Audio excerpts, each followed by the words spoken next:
That's the theme music right there. I love it.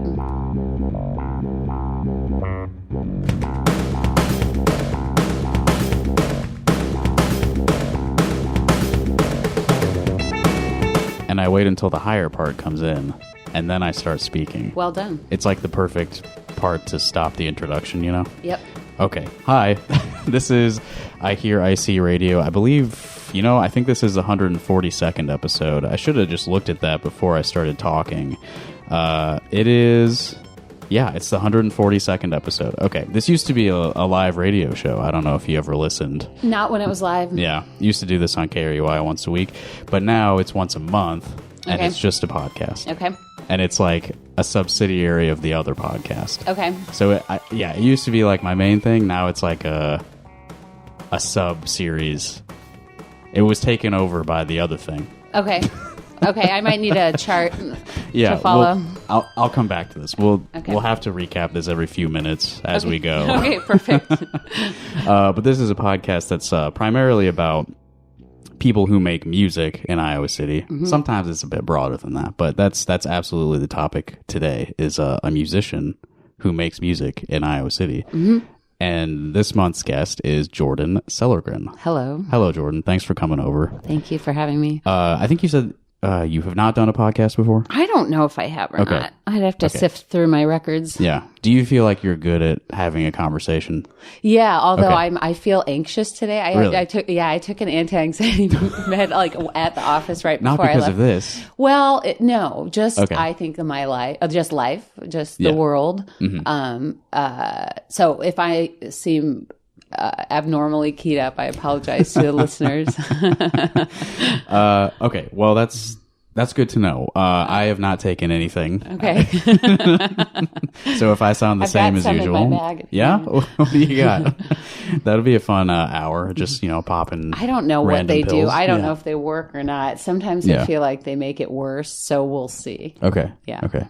Would you mind holding the mic a little closer? Yep. Okay. Thanks. Yep. It's fine. I could hear you, but it's just like this is the way I like it. I like to have a nice gradient in on my tone. So yeah, I just put it like right up onto my mouth like that. Okay. You don't have to do it that way, but anyway.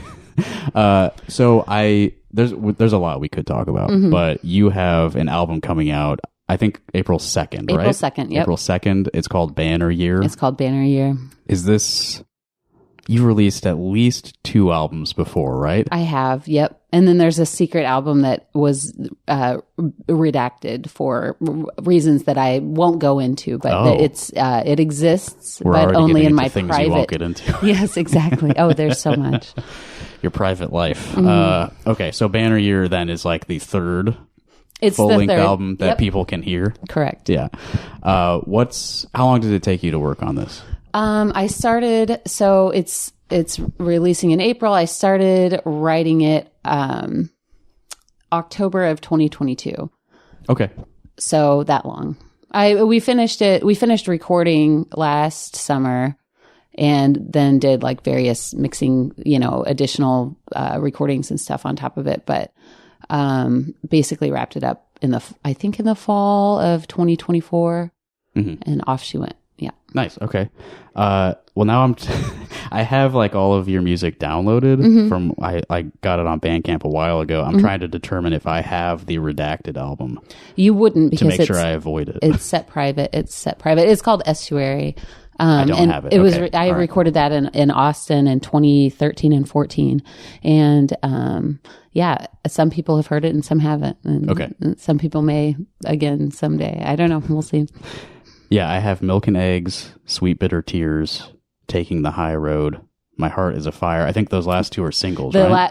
Celine, Taking the High Road, and My Heart is a Fire are singles that came out in 2022. Okay. Mm-hmm. How do you feel about... so those are singles that are like not on an album, right? Yeah. So you've done like kind of both things, where you release just a song on its own, and you release a full album, like... Singles are fun. Okay. Yeah, they're fun. They just kind of fill the gap a little bit. Like, and sometimes you just really want to do some stuff, and but you don't want to do that much stuff. You don't have the energy to do the whole thing. Yeah. 2022, I think, is a good year for not doing the whole thing, right? Mm-hmm. Yep. Let's get this started like on a, I don't know, what's the word? I think it would be a good idea to listen to something. Sure. And then talk about it, just to get people listening to the music. Let's do it. Set the mood correctly. Shit. What was the first single? So the first single is called Who's the Lucky One? That's Yes. the one that you released last week. Mm-hmm. Okay. So maybe we should start with that. Sure, let's do This it. is the first pre-release single from Banner Year, Who is the Lucky One? Okay, we'll listen to that. And then I'll ask you some questions about it. That sounds great. The whole thing or just a bit? I mean, I usually play the whole thing, but I won't if you want me to stop. Oh, we'll see. Okay. Well, here's how it starts. Okay.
About half of it. Yep.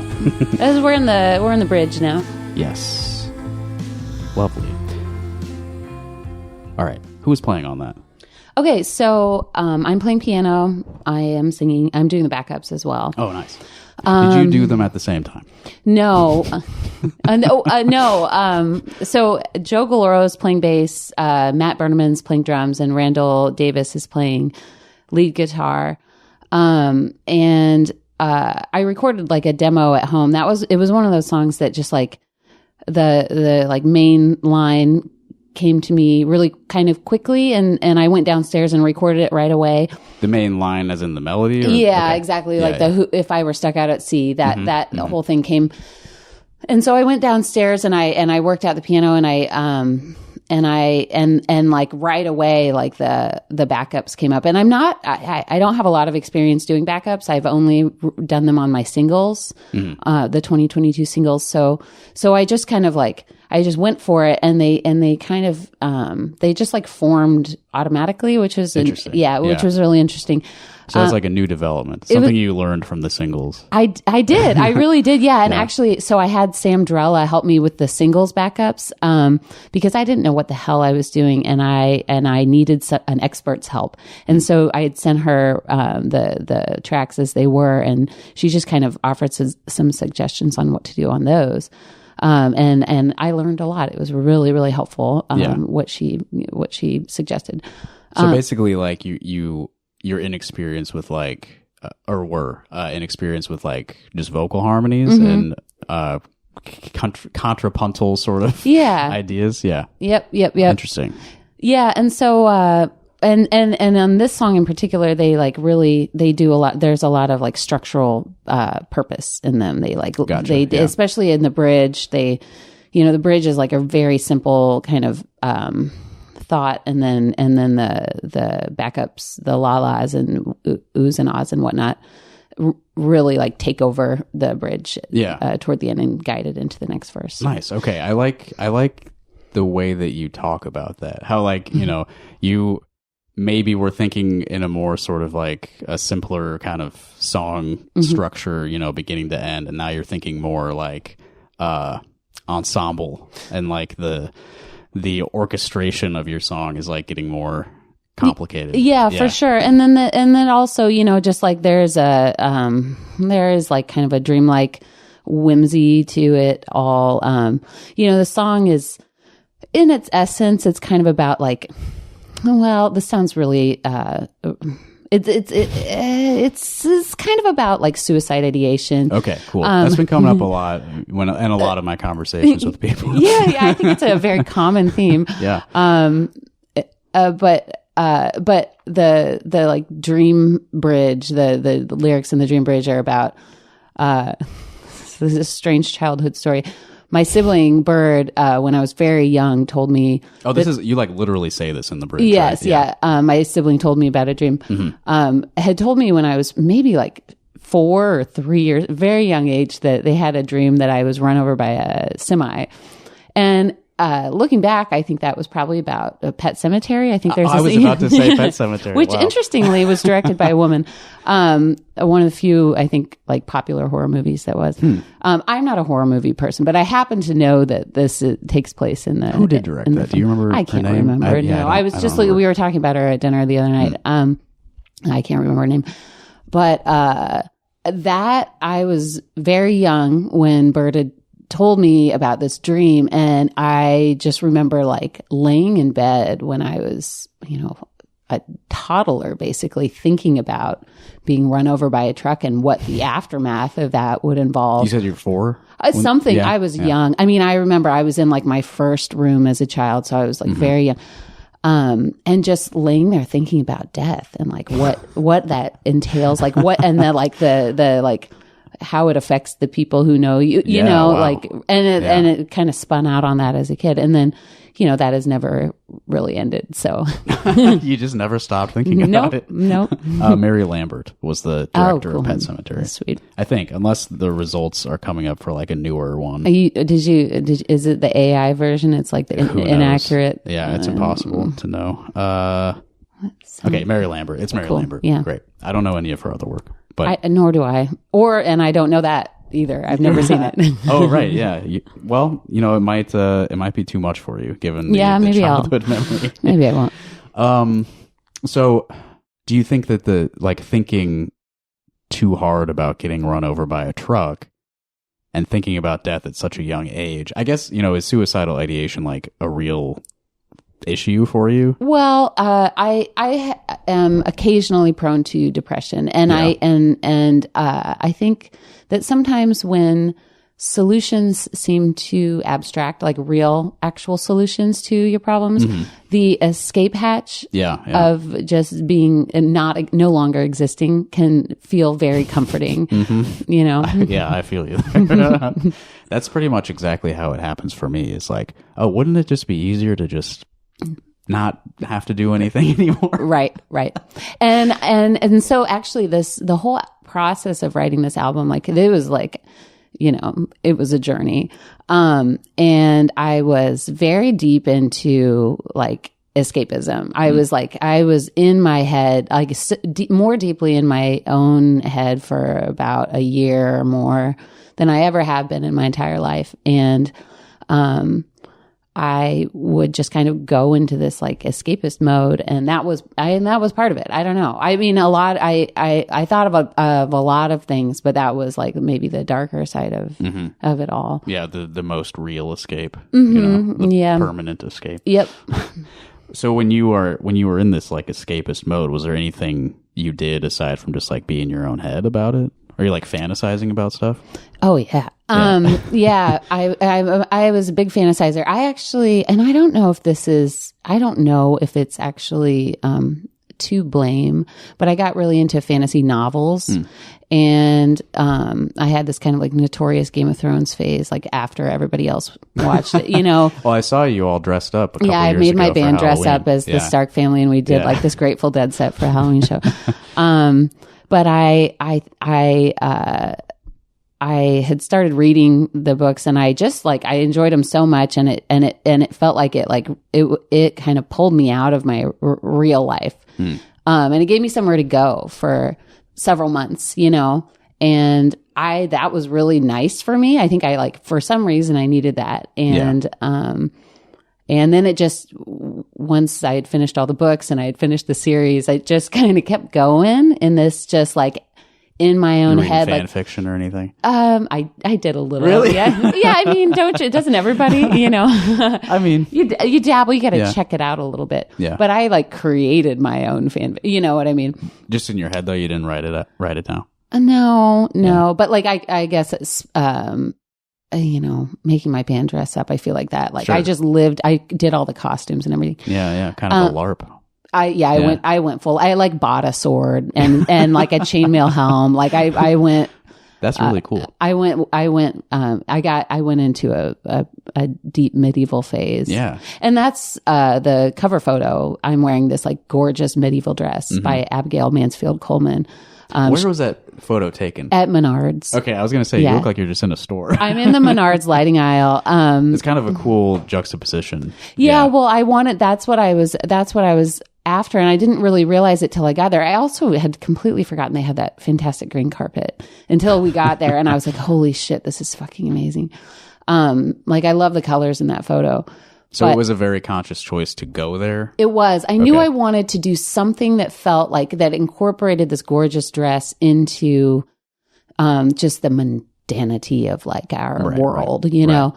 And the Menards lighting aisle also serves a few other purposes, which is it feels very opulent, you know, like it almost has like an opera house vibe in a way. There's like the very ornate sort of like ceiling. Exactly. Light Just there's there. lights everywhere. It's also very well lit. Of course. Yeah. You know, so we didn't bring any lights. It just worked out. That's an interesting tip, you know, like lighting is kind of hard to get right. Like, you know, in your own house and whatever. So and go to where the lights are. Go to where the lights are. Go to well, please don't, because I've done this and I'd like to enjoy it as my own for a little while. Yeah, but you know, so they're going to establish like a policy. Well, that was the other thing, is that like we were just going in, we didn't ask permission. Yeah. We just went in the dress and like brought a camera and a tripod, and that was it. So it was effortless almost. We were there for like an hour.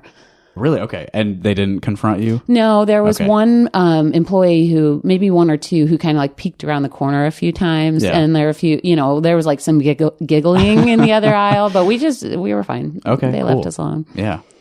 That's, you know, retail employees, there's like fewer and fewer of them every day. So that seems like it would be more like things like this could happen more often. Yeah. Because no one is even around. You know, That's like, so true.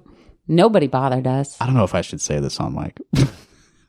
I won't say what store it was. I went to a store a few months ago. Mm-hmm. I did not see anyone working at all. Was it Staples? It was not Staples. Okay. But this was right before Halloween. I wanted to just get some candy in case any kids came over.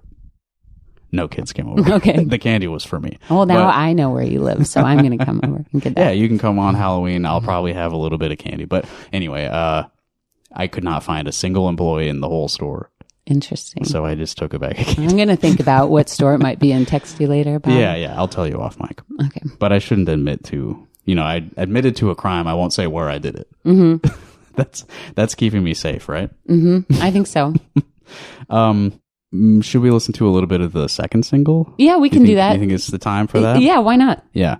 Well, I guess, do you want to leak any of these tracks on the podcast? When is it going up? Probably sometime in the next few days. Gosh, that's a good question. Because there's one that I really like, but like it's not. Which one? Don't Be Like Me. Oh, yeah. We could talk about that for sure. Okay. I'm fine with that. But the second single is Pass the Time. Pass the Time, which is That's the first going song. to be the first track. Yeah, it's the first track on the album. Yeah. Let's listen to a bit of that. Sure. Okay. And this is one that you released as a single today as we record Today, this, yes, right? exactly. Mm-hmm. All right, let's hear a little bit of Pass the Time. Okay. Take a break and have a look around. Buy yourself something fancy that you found. Just pass the time. At the end of the day, a little object, an element of surprise to think about until the day that it arrives. Just to make it all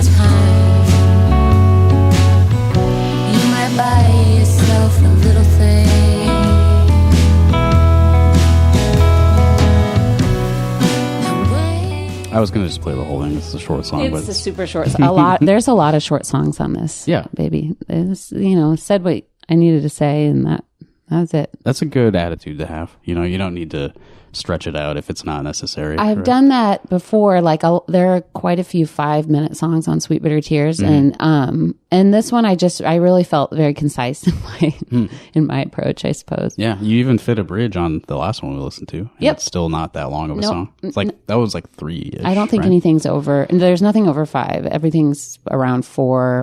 Some are 1.5. Yeah. Yeah. That's cool. Did you think?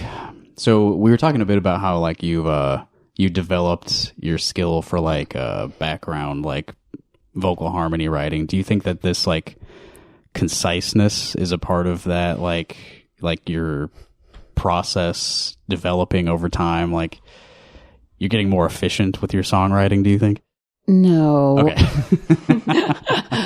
Not that I'm inefficient with it, but I mean maybe so. I think I'm just like I felt efficient just in like not feeling the need to overwork it to create like a complete quote unquote song. Sure. You know? So I just didn't. Oh, there's one song on the album, and it was like one of the first songs that I wrote called "My Favorite Sherlock Holmes." Yes. And this album. It wasn't like a complete collaboration with Joe Galoro, but he was like there. He was my right hand man throughout, from the beginning of the writing process to the end. He mixed the album and everything. And I had sent that to him, and it was just like 1 or 2. It was basically what it was. And I was like, well, I'll add another verse. And he was like, you don't need to. He was like, it's just leave it. It's fine. And I was like, whoa, okay, let's do it. Yeah. And that one's like very much about escapism, if I remember the lyrics. It is. Yeah. Thank you. Yeah. Yeah. So there's actually 3 songs in the album that are about kind of escaping the terrors of our fucking reality. Yeah. And that one What do you mean? Well, this like Pass the Time, which we just listened to, is about shopping as kind of like a coping mechanism. Just take your mind off of what all the horrors, whatever. Yeah. You keep saying horrors. What's so wrong? Oh, well, I'm just going to skip over that question, but, so, and then My Favorite Sherlock Holmes is about like, there was actually a point, it was actually after Biden was elected. I was like, fuck it. I'm turning off the news. I'm dead. I'm done. I can't do this anymore. A lot of us were upset that he won that election. Yeah. I mean, I was a lot more upset that he won the primary, yeah, I didn't want him to be president. I'll say that. Yeah. I completely am with you there. Regardless, here we are. Mm-hmm. But I turned off the news, and I didn't fucking listen to the news. And I work at a news magazine. I was the art director, so I didn't have to like completely pay attention. Yeah. Yeah. I'm kind of like the ditzy staff person, If you don't know, everyone listening, she now runs the magazine. I'm the publisher now, so I have to be a little more informed. Anyway, so I had this blissful few years where I didn't listen to the news at all. And yeah, My Favorite Sherlock Holmes, it's kind of like about rejecting reality and embracing the fantasy and the narrative. And I do want to put it on the record that I know we're not going to listen to this today, I don't think. But my favorite Sherlock Holmes is Jeremy Brett. And I think the show is called, it's a BBC show called The Adventures of Sherlock Holmes, and it came out in 1984. Yeah. He continuously wins the best Sherlock Holmes. He's always like top 100. He's number 1. He's so good. Yeah. What do you like about him? He's just, well, everyone else seems to like him too. He's flamboyant, and then he's temperamental and moody. Yeah. And he's, I don't know. He's just, I've never really dug deep into like Sherlock Holmes stuff. Nor have I. I've never read a single book. No, me and neither. I've never read any books ever. No, I don't know how to read. Since I have watched that, I reject all other Sherlock Holmes. I don't care about them. I have my favorite, and I know he's the best, so I don't see any. Why bother with the others? Did you ever see the Robert Downey Jr. movie? I'm aware of it, but I don't care. Yeah, I was working at a movie theater when it came out, so did you see it? I saw parts of it many times. Was it good? I don't remember really. There's part of it where he's like he's like plucking a violin like randomly, and I kind of like that scene. Well, Sherlock Holmes is a very complex character. He does play violin. He That's shot part of the cocaine. character, He right? injected cocaine. Yeah. You know, I mean, we all love that about him. He played violin. I can imagine that Robert Downey Jr. was probably a good one. In the same vein as He likes Jeremy drugs, Brett. too. Yes, exactly. Yeah. Like he was prepared. But the just, I don't know. We don't have to talk about it. Jeremy Brett too much. We can talk longer. about this as much as you want. Let's stop here. Okay. Okay, so the news. You are in charge of the magazine now. You're the publisher. Yeah. So I have started reading and listen. I listen. I don't really listen to the news, but I do read the news. Yeah. Again. Yeah. I think reading it probably gives a little bit of like a disconnect in terms of like your emotional connection to what you're taking in. Mm-hmm. You can take it at your own pace, kind of. I don't think I would have bought a television or a radio news station. Sure. You know? Yeah. There's something nice about the fact that with you can either choose or not to choose to pick up a magazine or read an article online. Yeah. It's not in your face. It's not in your ears. You know, you're not passively listening to music and then all of a sudden, you know, an update comes on that you don't want to hear. Yeah. Reading, you also are more actively like taking in the information. Mm-hmm. Whereas with like a podcast like this, people might not even know what I'm saying right now. They may have tuned out while they're doing the dishes. That's why I can't do podcasts because I forget to listen. Yeah. That happens to me sometimes, but it is my chosen medium. Mm-hmm. Here I am. I saw you in the news like a lot a couple months ago when you bought the magazine. Yeah, I pushed it. And that's kind of like, I guess maybe one of the reasons you like were in my mind so much. Like I should probably get Jordan on the podcast eventually. But you have actually like a long history with Little Village. You worked for them for a long time before taking over. Yeah. Was this your plan from the start? No. No. Well, maybe secretly. Wow, okay. I don't know. A secret to you. Yeah. I mean, I always I started in 2014 as a graphic designer and I actually started just doing freelance ad design. Matt had asked me to do that. And I was getting like $50 a pop. And then I came on as a graphic designer and started doing magazine layout. And over, you know, at first, it's not that I didn't care. I just didn't like deeply care. And then over the course of maybe the next couple years, I became art director. I started really, really feeling like, what is the purpose of this magazine? How does the content serve the reader? And like, what are we actually trying to do? And I'm also like, I'm a big believer in like entertaining, you know, like having like different sections in the magazine that serve different purposes, you know, like we want to entertain and we want to inform. Yeah. And you want to have like a sex Q&A We thing. must have sex and love advice. We have to have the Sam Lockwood Feudal Wrath comic. Of course, you know, yeah, I mean, yeah. that's like one of the first things you see. It's probably a barrier between us and some readers that we may never reach, you know, when they open it up and see. They're offended by the art. Exactly. And we love that for us. But so I just like, I really started deeply caring about it and became, I eventually became the production manager, which was kind of like an unofficial role until it wasn't, because I was just so invested in everything going well and basically producing the best thing that we could possibly produce. And it would keep me up at night and I would have like mad anxiety about, you know, if something wasn't right, my eyes would pop open in the middle of the night. So I was really, really deeply invested. Yeah. And Matt offered to sell it to me in April. He's been in Washington for a couple years now, a few years. Okay.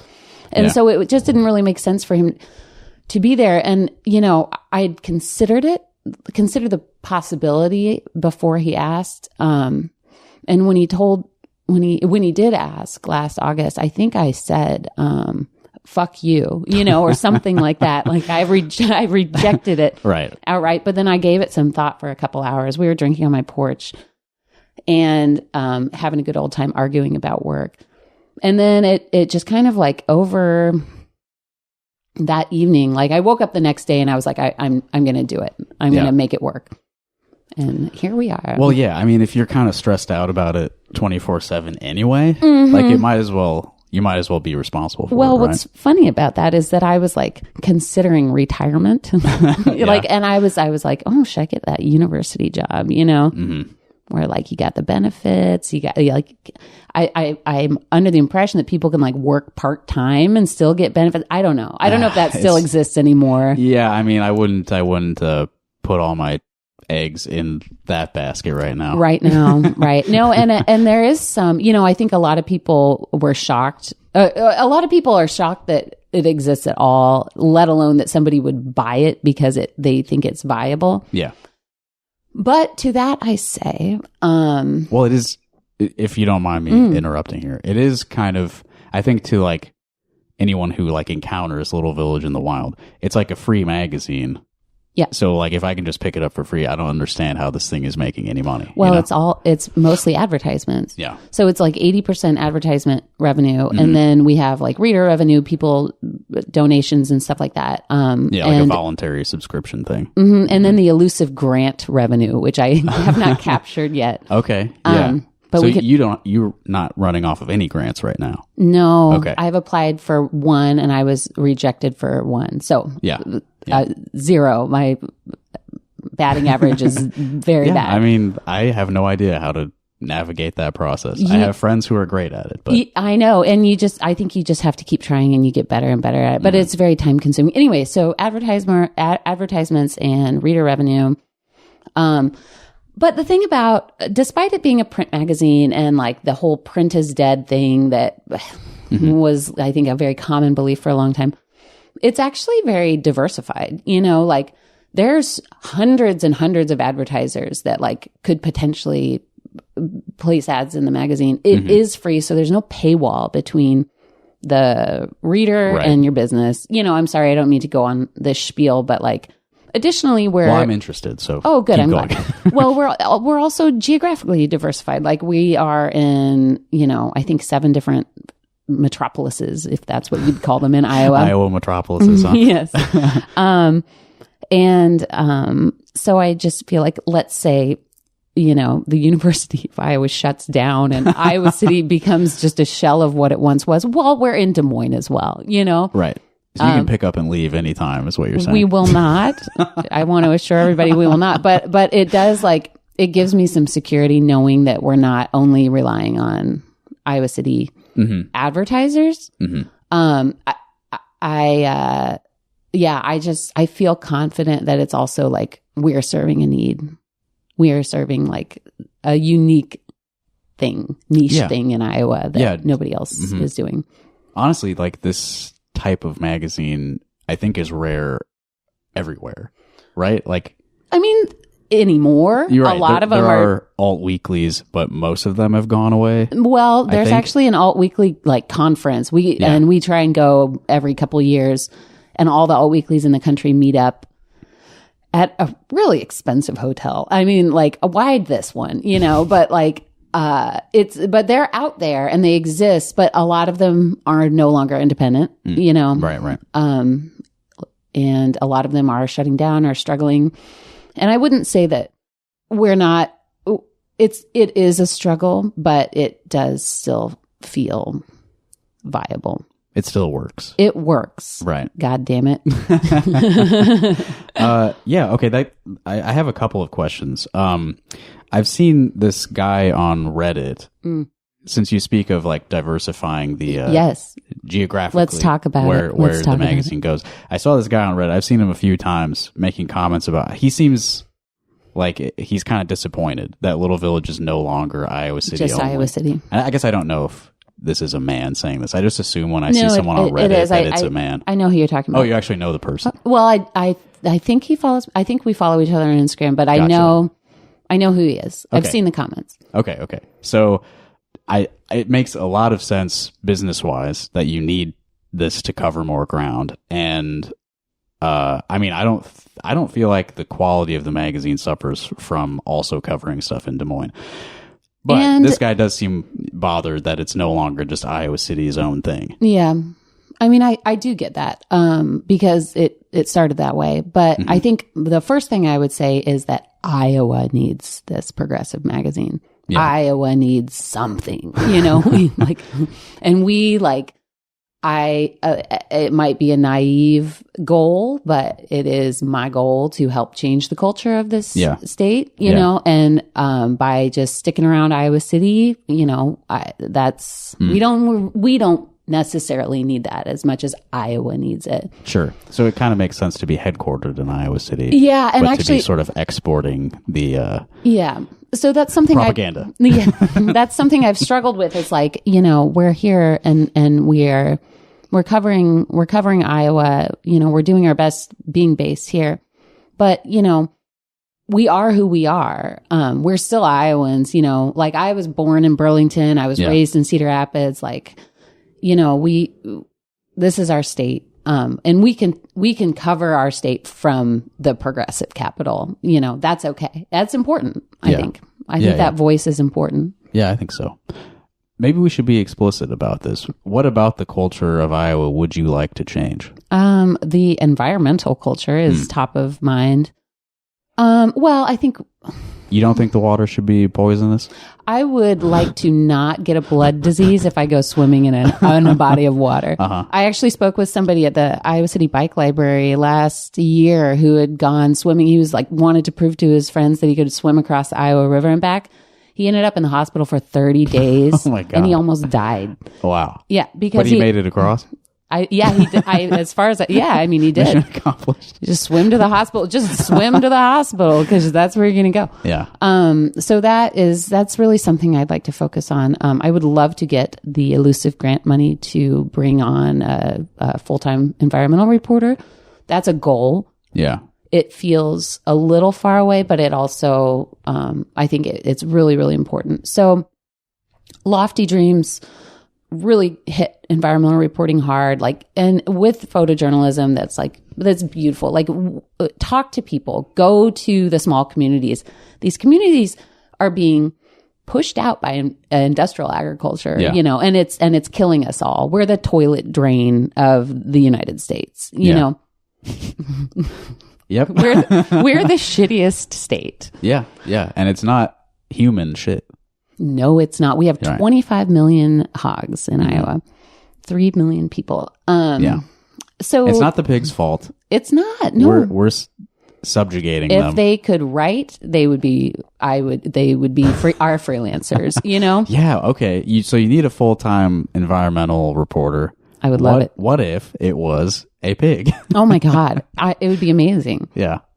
It would have to be like a voice to text situation. I think we'd have to, it'd be a lot of work. So we got to find a pig that can speak. We have to find that. That's also, I think, a barrier. Yeah. They can neither write nor speak English. No, they have hooves. They can't write. They can't type. Right. Right. Bigger if we make a bigger keyboard. Yes. Okay. So we'll work on that development. Maybe that's part of the grant pitch. I read a book about pigs that can walk on their hind legs. Okay. What book was it? Animal Farm. Animal Farm. I was okay. Yeah. It's been a while. So, and then obviously just the social issues, the education problems, the governor is a fool. That was so diplomatic the way you said that. I'm sorry, but I'm getting tired talking about. Can we talk about music again? Yeah. So you were a musician before you started working for the magazine. I right? was. Yeah. Your first album came out a couple years before you were there. Yeah, 2011. You did mention while we were talking about the news and stuff that you grew up in Burlington and Cedar Rapids. I did. Right. We went to the same high school. I remember we figured that out. We went a to while Wash. ago. Yeah. Okay. Yeah. I was there a few years. Let's say before you. Our news director always, we had somebody come in to measure windows for screens at the office the other day. And anytime you get Cedar Rapids people in a room together, the first thing they do is ask where you went to high school. That's just a thing. Yeah. Because I mean, very different people end up at these different high schools. Yeah. Right. And so we're like the normal people from Cedar Rapids because we went to Washington and arguable. Yeah. if you went to Kennedy, you're probably rich. Yeah. That was always my impression. My impression was always like the main takeaway for me was that the Xavier, I think it was Regis at the time, had an ATM in the school. An ATM? Yeah, that's what I heard. That's what I heard. Interesting. Yeah. Yeah. Wait. Speaking of rich, Regis was the middle school. Xavier was the high school. At least when I was that all age. saying, oh. Anyway, it doesn't matter. No, never go there. Never wanted to go there. So, back when you were a kid, were you playing music like back then in Cedar Rapids? Yeah. So I grew up with a piano, and I wrote songs from when I was probably about the time that my sibling told me I got run over by a truck in her dream. That was songs about. It's probably when it all started. What's it feel like to be dead? I would write these little like sonatas on the piano when I was a kid, and then I got a guitar when I was in high school, and I wrote some love songs. I was like, I had crushes consumed me, and you have to find a way to like get that information out there somehow, So the songs were like about real people? You were writing love songs about real? Absolutely. Yeah. Did they know? I hope not. Now they do. But, so yeah, I've just like always written music. I've never done it with a lot. I didn't do it with a lot of focus until I was like around 27. And I wrote a song. It was about unbuttoning somebody's shirt for them.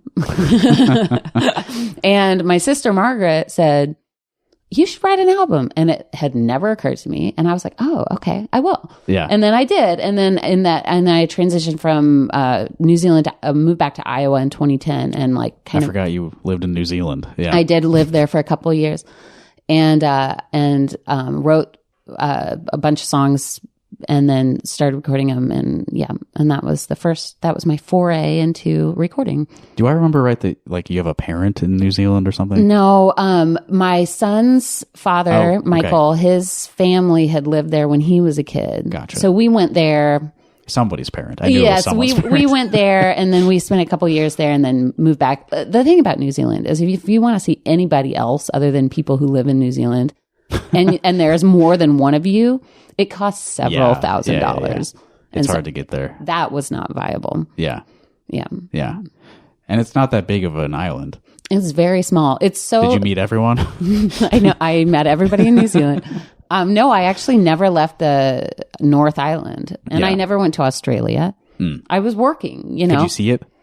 No, I don't think so. I don't know how big the distance is. Really. We lived downtown Auckland, and we lived like right near the viaduct in this cool old loft. It was haunted. I saw a ghost there one time, and I'm not like one of those people, but I'm certain that it was true. But it was a really cool, it was gorgeous. I wish I had more time for like, leisure while I was there. Mm-hmm. I also didn't know how to drive on the other side of the road, so I just never went anywhere. I would just walk around the city. So that kind of limits how far you can go. Yeah. I tried in a parking lot one time. It was hard. Do you have to drive on the wrong side of the parking lot? You have to go counterclockwise when you're driving. The driver's seat's on the other side too, right? I don't even remember. So the other thing is I also lived on the St. Croix, which is in the Virgin Islands, before I moved to Auckland. There, you drive American cars, so the steering wheel's on the left, but you drive on the left side of the road. Oh wait, we do that here, right? Yeah, we drive on the right side here, but you drive in an American car on the left side of the road there. So that's also disorienting. Anyway, that does seem weird. Yeah, I prefer to bike. Yeah. Well, you did drive to my house. I got a car and I drove to. Not to out you. But. No, I love that car, but I'm ashamed of it because I was really adamant about biking and walking everywhere. Oh. But then when I bought the business, I was like, I gotta have a car. My son. Well, it takes longer to get places. And I have to go to Des Moines. I have to talk to people in Des Moines. Right. I gotta go shake hands and kiss babies. Well, you have biked that distance. But that's probably not like a regular thing. I did. I biked from Des Moines to, I did the Ragbri 2 times. Yeah. And so one took me from Des Moines to then Tama. And then we came to Iowa City. And then there was a fucking tornado. Oh, yeah. Over in or something. Was that 2 years ago? Yeah. When Ragbri stopped in Coralville, like right over there. And so I got off my bike, I got my stuff. I rode my bike home. We have this like stock tank pool in our yard. Get in the pool, spark a joint, get super baked, and then the sirens go off. And I'm like, oh my God, this is a disaster. But I was home safe. I felt so guilty. Yeah, there was supposed to be, or maybe that was last year. There was supposed to be a concert that got canceled. Bush. Yeah. Ragbri I and was their ironically fucking excited concert. to see Bush in Oh, my hometown. Yeah, I mean, well, you didn't get to, did you? No, I mean, that's a perfect free concert. Yeah. Seeing Bush like less than a mile from my house for free. That's so true. Yeah, because you can just go down Yeah, there. I just walked over, but they had to cancel. I don't want to pass this up. You said you saw a ghost. Tell me about the ghost you saw. It was okay. I was sleeping in my bed and I opened my eyes and I don't know if I was still asleep or if I was awake, but a ghost that looked just let me have this. I don't know. I can't explain it. It looked a lot like Jack White was standing in the corner. He kind of looks like a ghost. He does look like he looks exactly like a ghost. Mm-hmm. But it was this like old converted factory that was then now lofts. And that was my ghost experience. I don't know. He was just standing there. He was standing in the corner of the room. Yeah. I didn't feel threatened particularly, but I remember going down to do laundry in that building and being quite frightened. It was a scary building. Yeah. Well, you only saw the ghost once, though. The ghost only came to me one time. Okay. And you said that you're not like that kind of person. So I'm not. You never Even really though we've had talked any about other... ghosts and horror movies. Well, but that's a movie. Yeah. But you've never like had any other kinds of experiences like that? That's the only one I talk about at parties. Okay. Yeah, I don't know of any others. I'll have to think about it a bit. Yeah. I mean, I don't really have any. You don't have any? Not that I remember. Like, I don't know. I was thinking about death a lot as a kid too, though. I think sometimes when you're having like really intense like life experiences, you become more susceptible to those kinds of things because you're looking for signs. Yeah, I think that makes sense. Yeah. And it's like maybe a ghost can tell me what to do. Yeah. I had a lot of like older relatives die in like a small amount of time when I was a kid. Young. Yeah. Mm-hmm. So I got kind of familiar with death, I guess. Yeah. And like I don't know, I was kind of desensitized to it. Like, yeah. I didn't have my sister tell me that I died in her dream brutally. I think I had a more of like a, I don't know, kind practical. kind of a gradual, just we are mortal. Natural introduction to the concept. Yeah. My family's funeral people. I mean, it's okay.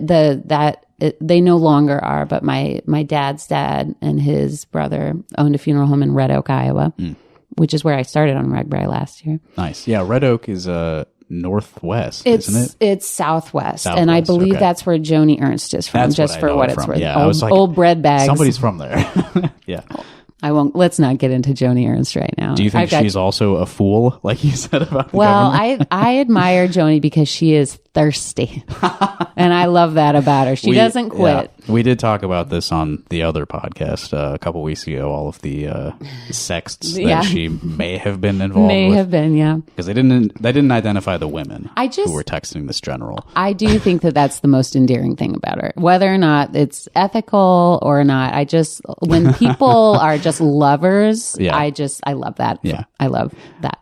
Yeah, I mean, not to delve too much into like her personal life, but like she was clearly in a bad marriage for a while with Gail. Yeah, and she's got to live. Yeah, man, get yours, Joni. She meets a lot of people. She does, and she likes them a lot. Yeah, you can't really knock her for. I can't blame her. If only she were a songwriter. I'd like to hear what you've got to offer, Joni. Yeah, that's probably better than what she's actually doing for her job. I was going to say something I probably shouldn't. Okay, you said before that you were writing like piano music when you were really young. So just like instrumental, like okay. And you also said this was before you were like focusing on writing music. So were you like writing it down or just? No, I've never been good at writing it down, and I can't read music for shit. Oh, interesting. So you were kind of just playing piano by ear. Always. Yeah. Mm-hmm. And even with everything now, like I do write out, like I'll write out the lyrics sometimes, and then I'll write like the basic chord structure of the song. But like with piano, it's different because like there's I like with a guitar, you can generalize what the chords are, but with piano, like if there's a whole run, I don't know how to fucking write that. Okay. I know it can be done. Well, it's kind of an expectation for guitar music that you're really just giving the guitarist like the basic like progression, and then they're supposed to voice it however they like. That's right. Yeah. Whereas if somebody attempted to play one of my piano songs and just like, did what they wanted to with it, it would be very different. There would be a record scratch. Okay, so you have a more precise intent with your piano writing. Yeah, and I'm also more like, I really love playing piano. It's very, very fun for me. But I'm also really a bit afraid of performing it because I feel like with piano, if you fuck it up, it's really noticeable. Whereas with guitar, maybe I'm wrong about this, but I feel like with guitar, you could kind of like just work your way out pretty quickly. I think that's generally true. Yeah. Like with the guitar, you pretty much just can move your hand up or down, and you'll probably find what you meant to do. And piano is like there's way more. There's 88 keys in front of you, and they all do something specific. Yeah. That's so. I guess how much theory do you like? Nothing.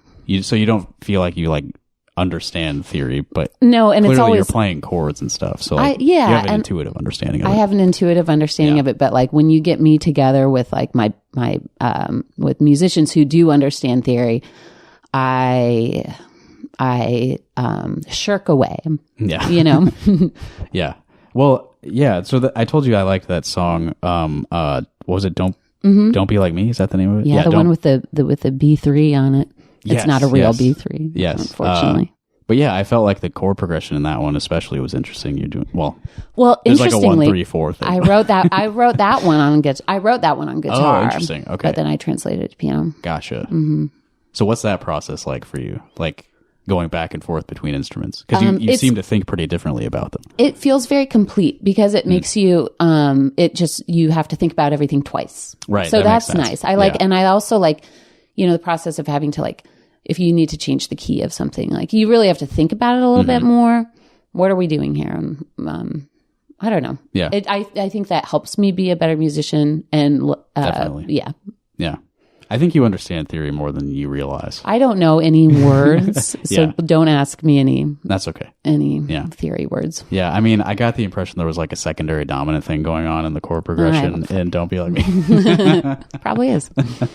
Yeah. Okay, there was one other thing I wanted to ask you about the magazine specifically. This is a confrontation. Uh-oh.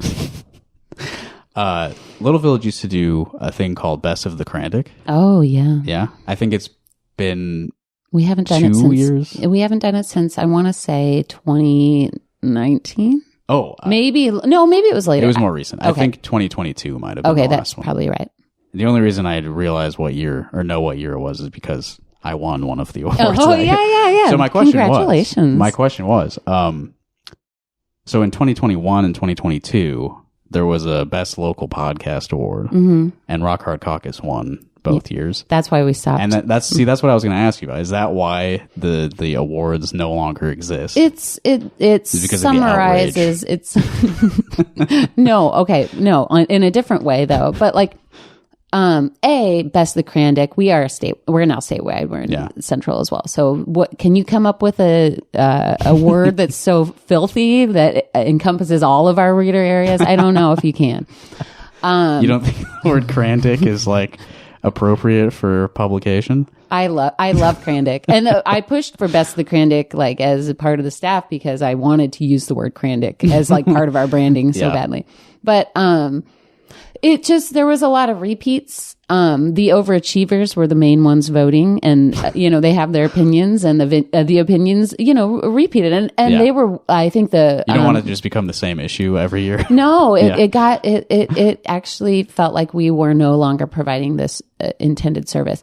Now, when my dream when we started the Best of the Crandic was, I think like the main inspiration was I really wanted to have a category called Best Suspicious Fire. But there weren't really enough per year. Yeah. Although now that we're statewide, there probably would be. But that was not allowed. Somebody shut that down. It was shut down. It was just like ignored, Okay, rather. okay. But I mean, is there a potential like legal liability to? Yes, Yeah. yes. But so that never happened. But you know, the awards are nice, and actually, I go to businesses and I see the awards up on the walls, and it makes me really happy. And I would like to someday we'll get back into it. I think. Yeah. Right now, our staff is so small, and it's a lot of work. Oh yeah, it seemed like it was a lot to set up too.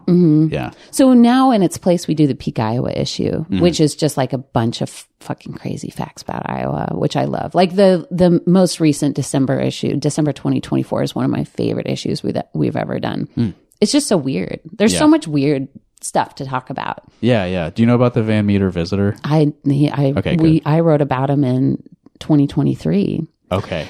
I'm sure I read that. I also, can I say this on the podcast? You can say whatever you want. I really want, if you look into the Van Meter visitors, like history, like the town outrage around, like the Van Meter visitor was like stealing wives and stuff like that. So I really want to make this like t-shirt, this like vintage t-shirt with like the old illustration of the Van Meter visitor on it. And then I wanted like the black, like bat winged thing. Yeah. And then in kind of maybe like an old horror, like mid-century horror font, I want it to say, "The Van Meter visitor fucked my wife." That's the t-shirt. And this is like a Little Village product in your mind? No, just like an independent thing? I think it's an independent thing. Yeah. But they do have a Van Meter visitor festival, I think. Yeah. And I would like to table and sell the shirts. Oh, yeah. I have not been, but I should go to that. Because I think about him a lot. Or her. I think the Van Meter visitor may have been a female. Really? Well, part of the original story is that it retreated into a cave with its young. So it seemed like a mother-child. Oh, I missed that part. That's so cool. I think that's in inspiring. The initial like newspaper report from 1890 or whatever it was. I remember that the stench was really problematic. And actually, you know, I can't remember whether I wrote about it or Emma may have written about it. Either way, we covered the Van Meter visitor for sure. Yeah. I would like to go to the festival. My friend Gavin went, and he recorded something there actually. Oh, cool. He interviewed people in Van Meter about like, do you think this is real? And do they? The people are split, I think. We went to a wedding that was near there a couple years ago, and we drove around Van Meter Van Meter, sorry, and looked. we looked for her, and we looked for the mine. Yeah, found nothing. Yeah, speaking of mines, we're pushing an hour here, but speaking of mines, there's a bunch of like abandoned mines around Des Moines. Oh. Is what I've been told recently. Okay. And I'm wondering how accessible they are. Well, we'll find out. Yeah. Do you think you could send somebody, I mean, like I'll reporter in there? I'll ask Paul. Yeah. And Paul will find out. He might not go, but he'll find out. Yeah. Okay. I do like to end these with music. Okay. Would you be all right with me playing Don't Be Like Me? We can do it. You haven't released it yet. I haven't. This would be like... It's like a little weird. Yeah. It goes outside of my like plan a little bit, but would I be ruining your plan if I do this? No, I like it. I like that it's loose. Yeah. Okay. All right. Well, I appreciate you being open to that. Mm-hmm. But before we stop talking, is there anything aside from your album coming out April 2nd? Oh, you're playing Mission Creek too. We should mention that. Yep. But anything else that you want to mention that's coming up? No, I have no shows booked beyond Mission Creek. But that will be fun. And yeah, I guess I do want to say that the album was funded in part by the Iowa Arts Council and the National Endowment for the Arts. I have applied for 2 grants in my life, one for music, one for work, and I got one. I was awarded one. So your batting average is better than you. Yes. Yeah. Unless you divide it by business between my personal and my LLC. Sure. But so your music is more valuable than the magazine, maybe. According to whoever's giving these grants out. That is debatable. I think though that that money is like, I don't know, I just want whatever. Yeah. These fucking assholes, like something's got to happen. Yeah. Will this grant ever exist again? I don't know. I don't know if anybody else is going to benefit from this stuff if we don't do something. We're in weird territory. It's gotten worse. Yeah. where and when Mission Creek? I don't remember which venue you're at. We're at Reunion at 5:30 on Saturday, April 5th, and it's a free show, Right. which is awesome. Yes. Yeah. April 5th, you said 5:30? And you can order food, and there's a full bar, and it'll be fun. Yeah, you can eat and drink You and can eat listen and to drink. Jordan's That's songs. also where we have done the roast of Iowa City the last 2 years. It's a really good venue, Yeah. in my opinion. Yeah. Are you doing that again? Well, yeah, and actually, I do want to plug. We are going to launch the roast of Des Moines Oh, wow. in April 13th. Cool. At the station on Ingersoll, and it's hosted by Melanie Mackey, and I'm very stoked about it. Melanie Mackey. I don't think I'm she's familiar a Des with Moines stand-up. Okay. And so the plan will be we'll continue doing the roast of Iowa City every October, and then we'll do the roast of Des Moines in every April. Okay, cool. It's a well-oiled machine. Yeah, and yeah. it's always so fun. Yeah, that's good. What? I don't really know what's roastable over there. Do you know what she's going to talk about? I'm excited to find out. Yeah, I know that there's like some evil business owners and landlords, but like that's everywhere. I just hope they go hard. The one this year in Iowa City was so good, and we had some new people who just blew me out of the water. And I don't know, everybody should go. It's free. So it's free now. So I don't know. I can't make any promises. We always lose money. So Sure. it'd be nice Yeah. to make some money someday. Yeah, that's unfortunately that is a necessary component with a lot of businesses. Yeah. Okay, well, let's close out with some Don't Be Like Me. Listen close to the chord progression. Tell me what you think of it, listeners. What else did I like about this? Oh, the drum machine. Yes, It's an interesting that's kind of like my MIDI drums. departure from the rest of the album, which has real drums mostly. Okay, sorry, you said MIDI drums. Was this like programmed drums? Phil Mall loaned me his little keyboard. No, he gave me a little like a keyboard, MIDI keyboard. Yeah. And I just plugged it in and I made the drums go. And Okay. then Joe changed them so that they sounded better. Sure. I mean, yeah, the kick is like very bassy on this. People will hear it. But yeah, that's it for this episode of iHearIC Radio. Thank you again, Jordan. Thank you Thanks for for having coming me, over and having a nice long chat. Not that long, really. It feel like it was went in a lot of different directions. And, Yeah, we got and a that was ghost fun. sighting, All right, here's a little bit of Don't Be Like Me from Jordan, which will be available on April 2nd. Oh, yeah, your Bandcamp. We should mention that. jordansellergren.bandcamp.com, right? Correct. Mhm. And I assume this will be on all the Everywhere. bullshit streaming services as well. All right. Don't Be Like Me. Here we go. See you next time.